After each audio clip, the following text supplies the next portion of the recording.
Pourquoi avoir choisi le bleu? Le bleu n'a pas de dimension, il est hors des dimensions, tandis que les autres couleurs, elles, en ont. Pourquoi avoir choisi le bleu? Le bleu n'a pas de dimension, il est hors des dimensions, tandis que les autres couleurs, elles, en ont.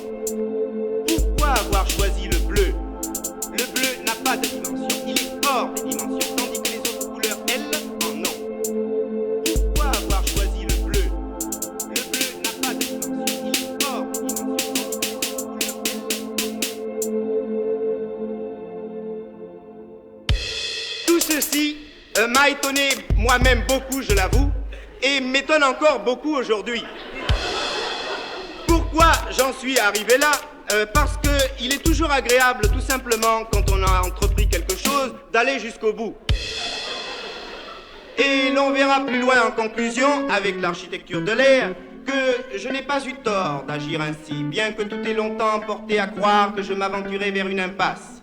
Des fantômes et d'étranges personnages qui n'appartiennent à personne sont sortis de ce vide plein de sensibilité, telles ces éponges, sculptures picturales et portraits des lecteurs de mes monochromes, mais remontant dans le temps, maintenant à l'époque bleue de 1957, l'époque bleue, elle me fait découvrir que mes tableaux ne sont que les cendres de mon art.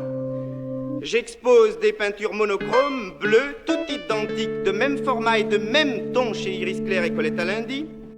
Des controverses assez passionnées, soulevées par cette manifestation, me prouvent la valeur du phénomène et la profondeur réelle du bouleversement qu'il entraîne chez les hommes de bonne volonté fort peu soucieux de subir passivement la sclérose des concepts reconnus et des règles établies. Chacune de ces propositions monochromes bleues, toutes semblables en apparence, sont reconnues par le public bien différentes les unes des autres. L'amateur passe de l'une à l'autre comme il convient et pénètre dans un état de contemplation instantanée dans le monde du bleu, dans le monde du bleu, dans le monde du bleu, dans le monde du bleu. L'observation la plus sensationnelle est celle des acheteurs. Ils choisissent parmi les 11 tableaux exposés chacun le leur et le paient chacun le prix demandé, et les prix sont tous différents bien sûr.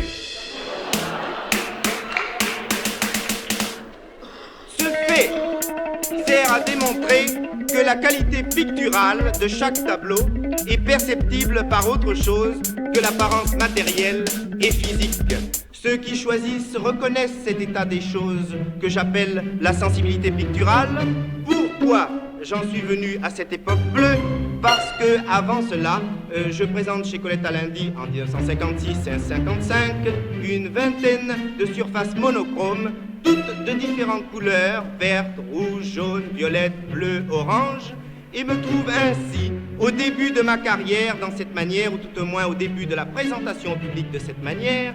Je cherche à montrer la couleur et je m'aperçois au vernissage que le public, en présence de toutes ces surfaces de différentes couleurs, présentées à la simèse, prisonnier de son optique apprise, reconstitue les éléments d'une polychromie décorative. Il ne peut pas pénétrer dans la contemplation de la couleur d'un seul tableau à la fois, et c'est très décevant pour moi, car justement je refuse catégoriquement de faire jouer sur une même surface ne serait-ce que deux couleurs seulement entre elles. À mon avis, deux couleurs opposées sur une même toile forcent le lecteur non pas à entrer dans la sensibilité, dans la dominante, dans l'intention picturale, mais le force à voir soit le spectacle du combat de ces deux couleurs entre elles, soit celui de leur entente parfaite même. C'est une situation psychologique, sentimentale, émotionnelle qui perpétue une sorte de règne de la cruauté, qui perpétue une sorte de règne de la cruauté, qui perpétue une sorte de règne de la cruauté, qui perpétue une sorte de règne de la cruauté. J'ai attendu que la chose soit stabilisée en moi pour la montrer et pour la démontrer. J'ai attendu que la chose soit stabilisée en moi pour la montrer et pour la démontrer. Tout ceci m'a étonné moi-même beaucoup, je l'avoue, et m'étonne encore beaucoup aujourd'hui. J'ai attendu que la chose soit stabilisée en moi pour la montrer et pour la démontrer. J'ai attendu que la chose soit stabilisée en moi pour la montrer et pour la démontrer.